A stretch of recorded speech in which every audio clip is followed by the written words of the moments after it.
All right, so again, I just want to give you the theory of this. I understand that it does take a lot of practice. Hopefully you understand that too. Now, I want to give you the next part of the body that we use to make a sound interesting, and that is the diaphragm, this area. Now, before I was saying all the tonguing sounds, they be generated from the buzzing lips and the tongue only. There's no pushing air up from your diaphragm to make the sound when you're tonguing. Now, the sound, what we're going to produce is going to be primarily from this area of the body, the diaphragm, or as I call, diaphragm. That's my word to you, diaphragm, okay? For example, the best way of looking at this is in terms of rhythmic laughing, okay? So let me hear everybody go, ha, ha, ha, ha, ha, ha, ha. Now put your hand on your belly, and you should feel your diaphragm moving up and down. Go, ha, ha, ha, ha, ha. Make sure, exaggerate this a little bit. Get good posture too, my friend. This is where posture is very important. What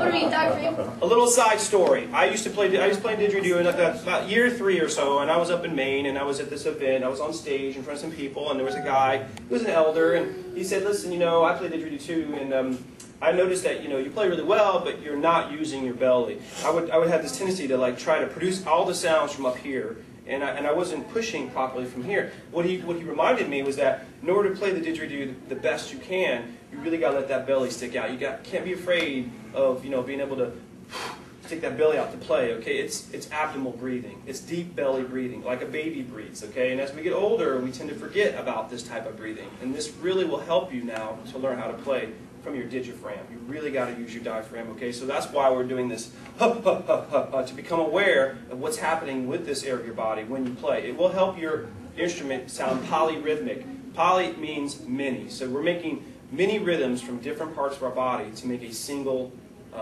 rhythm through the didgeridoo, okay?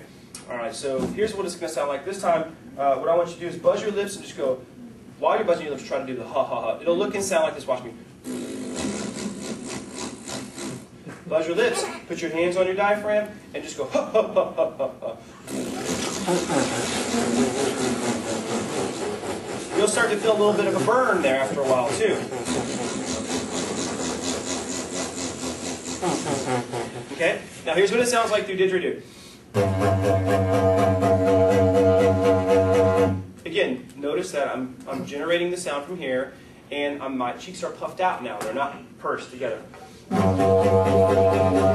on the count of 3, let's become aware of that form. Let's all breathe in through our nose.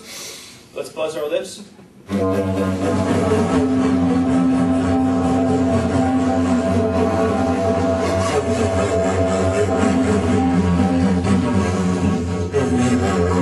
it. That's it. Very good. Now let's make it sound a little interesting. I'll give you a formula. Just repeat after me. Ha, ha, he, ha, ha. Go ahead. Ha, ha, he, ha, ha. Ha, ha, he, ha, ha. Ha, ha, he, ha, ha. Ha, ha, he, ha, ha. Ha, ha, he, ha, ha. Ha, ha, he, ha, ha. Ha, ha, he, ha, ha. Ha, ha, he, ha, ha. Ha, ha, he, ha, ha. Okay, good. Now, this is where it's going to be interesting. You got to buzz your lips, do it. Watch me first. Now, you notice that when I'm doing the E sound, you can hear it, right?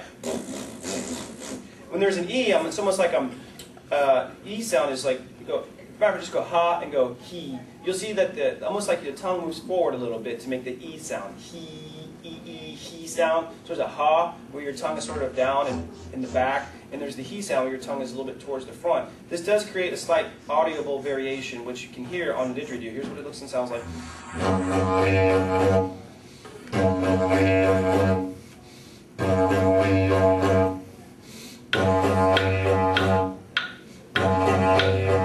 You know what I'm saying? All right, so let's try this together. I'll start the rhythm. When you feel it, jump in, and we'll create it together.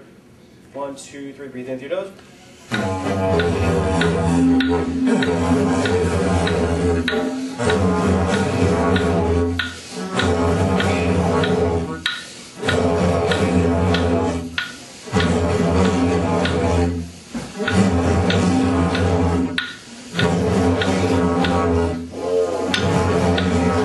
All right, good. Now, All right, so all I want to do now is kind of combine all of these different techniques together to make a consistent sound so that you know what it sounds like when it becomes polyrhythmic, okay? I'm using basically 3 different parts of my body. I'm using my mouth to generate my buzzing lips and my tongue, triple tongue, double tongue, and single tonguing. So the mouth area produces this. The throat area produces the vocalizations, and the diaphragm, abdomen area, it produces that gut slap, or as I was calling that rhythmic breathing, that rhythmic sound that you get from your belly. Okay. All right. And I'll combine it all together now. I'll start with pushing the air out from here. Then I'll move up into my vocals, create a couple sounds, and I'll start adding a little tonguing, some triples, some doubles, some single tonguing. I'll just kind of create some different variations. And then I'll finish off with the vocalization for you.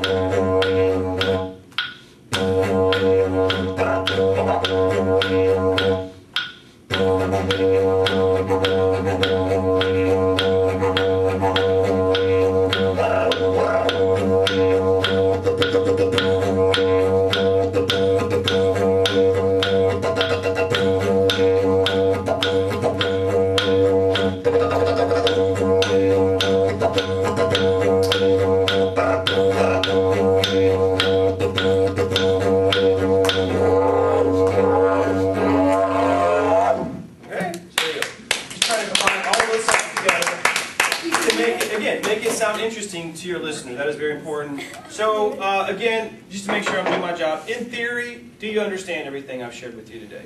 Because if not, then this is the time to ask the question.